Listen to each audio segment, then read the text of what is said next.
오늘 아침 뉴스 연구소.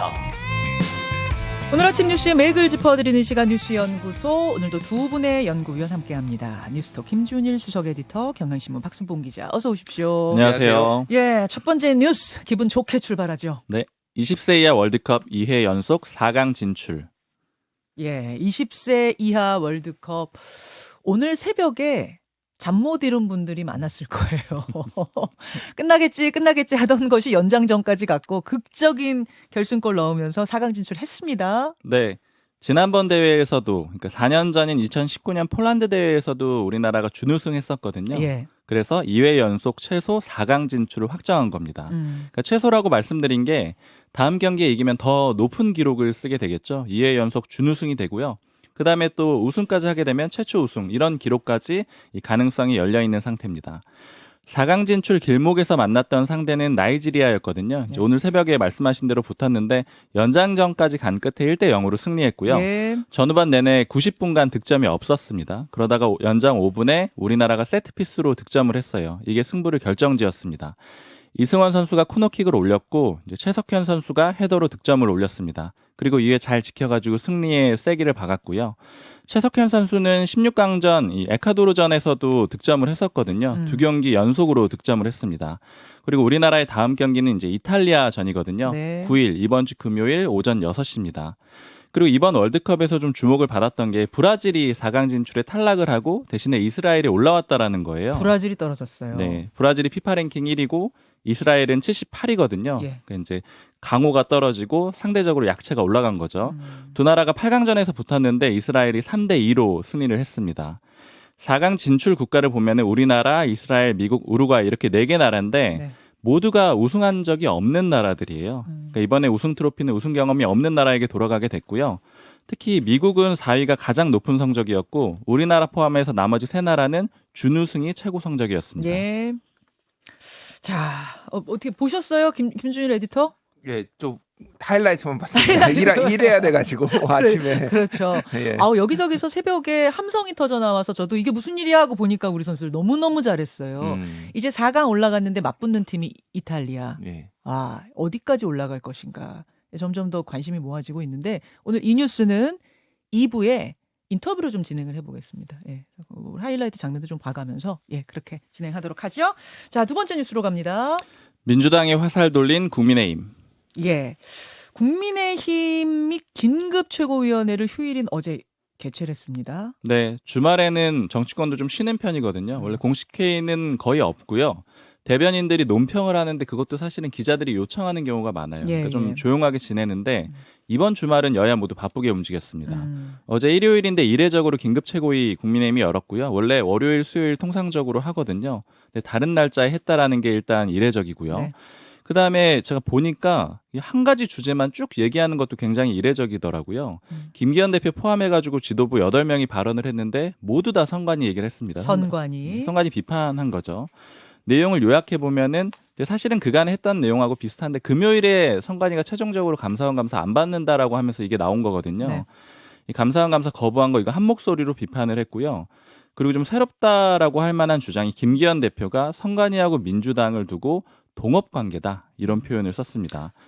선관위가 감사원 감사는 받을 수 없다고 최종 통보를 한 데 대해서 민주당과 동업 관계다? 이게 지금 어떻게 나온 얘기죠? 선관위가 이렇게 고용 세습을 할 수 있었던 게 그러니까 비유하자면은 일종의 민주당과의 그런 관계, 그러니까 민주당이 일종의 뒷배가 됐다라는 그런 식의 표현이 좀 느껴지고요. 봐준 거다? 네, 그렇죠. 그리고 그러면서 또 선관위는 선거 때마다 민주당한테 유리하게 뭐 여러 가지 편파적인 해석을 해왔다 이렇게 주장을 한 겁니다. 국민의힘이 오늘은 긴급 의원총회도 할 거거든요. 근데 역시 선관위 문제가 주제가 될 거고요. 어제 뭐 중진 의원이랑 잠깐 여당 중진 의원이랑 얘기를 해봤는데 선관위가 감각이 많이 무뎌진 것 같다. 정무적인 판단 능력이 없어진 것 같다. 내일 의총은 선관위 성토장이 될 것 같다. 이런 얘기도 했습니다. 자, 국민의힘에서 어제 최고위원회 열고 이런 이야기가 나오는 동안 민주당 분위기는 어땠습니까? 민주당도 주말 동안에 정권 심판론, 그러니까 반여, 대여 투쟁을 했는데요. 문제 삼은 건 두 가지예요. 첫 번째는 후쿠시마 오염수 방류고 두 번째는 정부의 노조 대응이었습니다. 어제 민주당은 회의는 안 했고 기자간담회를 했는데 이게 제목이 윤석열 정권 반인권적 노동자 탄압 규탄 기자간담회였거든요. 진성준 의원이 건설노동자 탄압 TF 단장인데 그 광양제철소에서 곤봉으로 이 한국노총 사무총장 이렇게 진압한 그런 광경이 있었잖아요. 예, 예. 피도 흘리고요. 이제 이 문제 거론하면서 상임위 차원의 청문회를 추진하겠다 이런 얘기를 했고요. 그리고 또 하나는 양대 노총의 장애투쟁에 당이 적극적으로 결합을 하겠다. 즉 장애투쟁을 하겠다 이런 입장을 내놨고요. 그리고 토요일에는 이재명 대표가 장애 집회를 또 갔는데 이거는 후쿠시마 오염수 투기 반대 장애 집회였어요. 부산이었습니다. 근데 여기에 참여를 했는데 이 자리에서 서영교 최고위원이 좀 거친 발언을 했어요. 뭐라고 했습니까? 이런 작자가 대통령 자격 있습니까? 이런 표현을 썼는데 이런 작자. 네, 이게 이제 윤 대통령을 겨냥을 한 겁니다. 그리고 제가 이제 주말 동안에 아무래도 이제 노동 문제가 좀 이슈가 돼가지고 네. 김문수 경사노위 위원장이 사퇴할 수도 있다 이런 얘기들이 나오길래 좀 알아봤거든요. 그러니까 한국노총에서 계속 요구했던 게 우리 협상 파트너인 김문수 위원장이 너무 반노동적이다. 협상 파트너를 좀 바꿔달라 이런 요구가 있었던 거잖아요. 맞습니다. 예. 근데 금요일까지 제가 기류를 봤을 때는 이게 예측이 김문수 위원장이 대구 쪽에 좀 나오고 싶어해요 총선에. 그러니까 원래 하반기쯤에는 물러날 거다 이런 얘기들이 있었고 예. 그렇다면 한국노총하고 민주노총 양쪽 다 윤석열 정부가 이 모른 체하고 총선을 칠 수는 없잖아요. 한쪽은 잡지 않겠느냐. 그러니까 합의 이래저래 맞으니까 김문수 위원장을 교체하지 않겠느냐 이런 얘기가 금요일쯤에 있었는데 예. 주말에 쭉 더 확인을 해보니까 노동계 쪽하고 여당 쪽 얘기 들어보니까요. 교체 가능성이 당장은 없다 그래요. 그러니까 일단은 정부가 네. 노조에 밀리는 그림은 안 만들겠다라는 겁니다. 아, 한국노총 요구를 수용하는 그런 분위기로 가지 않고 좀 더 강경한 느낌으로 그렇죠. 가겠다. 그러니까 그러려면 안 바꾼다. 차후에는 교체가 될 가능성이 있긴 한데 어쨌든 당장은 원칙적으로 좀 진행을 하겠다 이런 얘기들이 좀 들립니다. 그렇군요. 그렇군요. 김주인 에디터. 예. 주말 사이 정치권 어떻게 보셨어요? 일단 좀 전방위적으로 여야가 지금 부딪히고 있고 뭐 성관이 채용 비리 그리고 이제 노동 뭐 노조 탄압 아니면 예. 뭐 노동 관계 그리고 후쿠시마 오염수 등등. 근데 이제 원래 뭐 여야가 부딪히는 거는 일상다반사인데 예.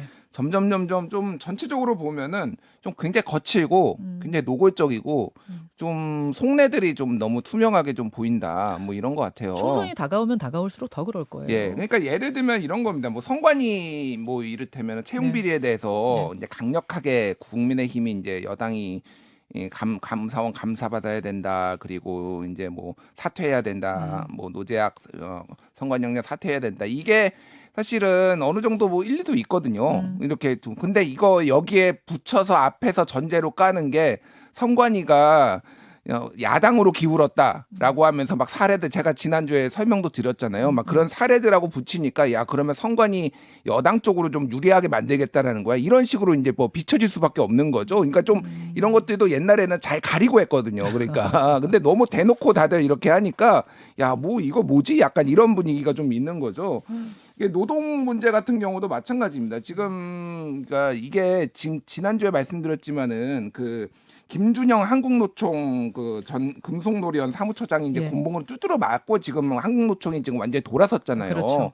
그러니까 이게 지금 아까 뭐 저기 박순봉 기자가 얘기를 했지만은 정부가 뭔가 노조하고의 뭔가 생산적인 뭔가를 만들어내기 위해서는 뭔가 제스처가 나와야 되거든요, 이게. 그리고 보통 일반적으로는 한국노총을 좀 끌어안고 가려는 이런 게 있었는데 너무 대놓고 두드러 패놓고 왜 안 들어와? 노사정이 왜 안 들어와? 뭐 이렇게 얘기를 하는 게 이게 뭔가 생산적인 게 나오냐라는 거죠. 보니까요. 네.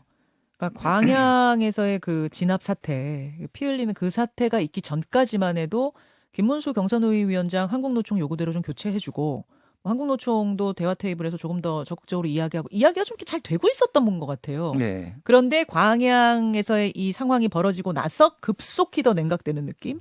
양쪽이 다 이런 느낌이에요. 그렇죠. 그리고 뭐 민주당 같은 경우에는 이제 장외 집회 노동계하고 손잡는다고 하고 또 이제 후쿠시마 오염수 관련해서 강력 대응인데 뭐 어제 서영교 최고위원 같은 경우에는 독도까지 내주려고 하더니 대한민국 국민까지 방사능에 오염시키려 하는데 이런 작자가 대통령 자격이 있냐? 우리가 윤석열을 심판하자 이렇게 해서 굉장히 말들이 좀 이제 야당도 거칠어요? 굉장히 네. 거칠어지고 네. 있어요.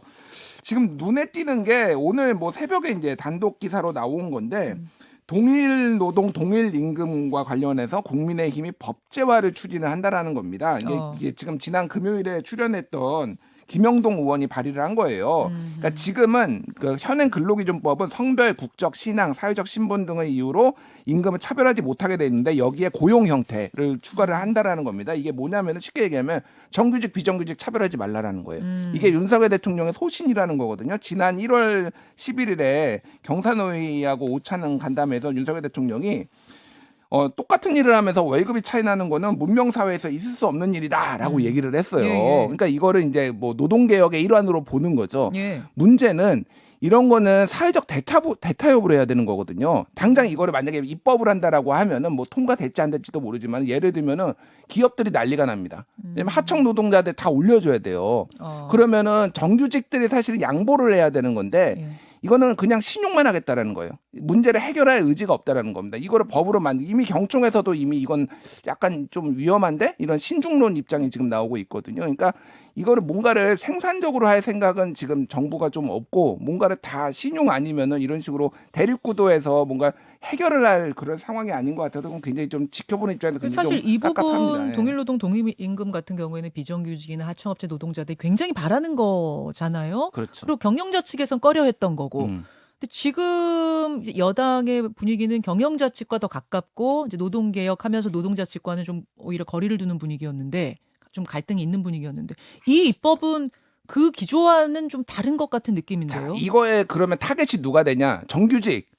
그리고 40, 50대, 60대 너희들이 지금 기득권에 안 내려놓으니까 그래서 화살을 이제 이쪽으로 돌릴 수가 있다라는 거예요. 이거를 생산 테이블에서 논의하는 게 아니라 경사노위도 지금 굴러가지 않고 아무것도 안 되는 상황에서 이것만 떨렁 해놓으면은 그러니까 이게 진짜 진정성이 있는 그 말씀하시는 사회적 거예요? 갈등만 더 커진다라는 거예요. 그러니까 이거는 노르웨이식의 스웨덴식의 사회적 대타협 이런 것들이 좀 있어야 예. 되는데 굉장히 좀 이상하게 좀 흘러가고 있다. 자, 어떻게 진행이 되는지를 보면서 진정성 문제를 보면 되겠네요. 다음으로 가겠습니다. 감사원 대 전현희. 이 충돌이 또 주말에 대단했어요. 네. 예. 감사원이 전현희 위원장을 국민권익위원장이죠. 포함해가지고 권익위를 특별 감사를 했었거든요. 예. 근데 그 결과 놓고 주말 내내 싸웠고요. 한 10달 정도 지금 특별 감사를 한 것 같은데 최종 보고서는 이번 주에 나온다는 거죠. 맞습니다. 이번 주에 나올 건데 사전에 좀 언론 보도가 있었고요. 그다음에 전현희 위원장이 이 감사 결과가 불문이었다 이렇게 지난주 금요일에 또 쓰기도 했습니다. 페이스북에다가. 불문이었다는 얘기는 뭐예요? 불문이 이제 한자 그대로 묻지 않는다라는 거니까 책임을 묻지 않는다라는 의미고요. 그러면 아직 최종 보고서가 나오지 않았는데 전현희 권익위원장이 알아보니 불문, 전현희 위원장한테는 책임 묻지 않는다라는 결과가 나왔다더라라고 SNS에 쓴 거예요. 맞습니다. 그리고 특히 감사위원이 6명인데 만장일치로 불문 결정을 내렸다. 요건 이제 책임도 없고 문제 삼기도 어렵다 이런 의미라고 설명을 했고요. 예. 근데 또 감사원은 같은 날에 보도자료 내가지고 바로 반박을 했어요. 그러니까 최종 부결됐다는 건 전혀 사실 아니다. 곧 결과를 공개할 거다 이렇게 했습니다. 전 위원장이 요렇게 좀 반박을 하니까 또 페이스북에다 글을 많이 썼거든요. 예, 예. 토요일에 2건, 일요일에 1건 이렇게 썼는데 예. 내용은 감사원이 낸 거, 즉 보도자료 가지고 말장난하지 마라. 그리고 불문이니까 표적 감사했던 거 사과해라. 그리고 불문 결정한 내용을 공개하는 거는 또 명예훼손이다. 이건 법적 조치하겠다. 그러니까 이제 그 상황들을 상세하게 설명을 하는 건 안 된다라는 거예요. 네. 그 민주당은 유병호 감사원 사무총장 파면해라 이렇게 주장을 하면서 전현희 위원장 지원을 했습니다. 저는 좀 이게 궁금했던 게 공공기관장 자리 가지고 이게 본질적으로 싸우는 거잖아요. 그렇죠. 근데 한상혁 전 위원장도 그렇고 전현희 위원장도 그렇고 한 달밖에 안 남았는데 굳이 왜 이렇게까지 양쪽이 싸우나 이렇게 물어봤는데 여야 양쪽이 다 물어보니까 이제 대략적으로 얘기는 네. 일단 지금 두 사람도 상징적이지만 다른 기관장들이 많다라는 거예요. 그러니까 남아있네. 여권 입장에서는 나머지들한테 압박을 할 수가 있는 거고 자진 사퇴. 야권 입장에서 버텨줘야지 다른 사람들도 끝까지 임기를 버틸 수 있다라는 거고 그다음에 근본적으로는 정치 실종 얘기를 많이 하는데 이제 예. 타협이 안 되다 보니까 예, 예. 그냥 법으로 다 해결을 하려고 하다 보니까 이렇게 싸우게 된다라는 겁니다. 한상혁 방통위원장, 전현희 권익위원장. 뭐 좀 지금 노태학 선관위원장은 이제 이 그 세습 채용 문제 이것과 얽히면서 또 사퇴 압박 받고 있는 거고 네. 이런 분위기인 거군요. 김준일 에디터. 네, 일단 감사원에 대해서는 앞에서도 지금 선관위가 감사원 감사를 거부하고 네. 있잖아요. 네. 이게 다 그러니까 정치적인 좀 맥락들이 있어요. 그러니까 감사원은 쉽게 얘기하면은 정부 여당 편이다. 그래서 우리는 선관위는 못 받겠다 이런 기류도 사실 있거든요. 완전히 공중분해 시켜놓을 거다 우리 조직을 약간 그런 느낌이 있습니다. 이거 같은 경우에는 전현희 이거는 굉장히 논란이 있었던 게 왜냐하면은 감사 기간을 계속 연장을 했고요. 그리고 그 내용들을 보면은 뭐 관사를 관리를 어떻게 했느냐. 예를 들면 이런 겁니다.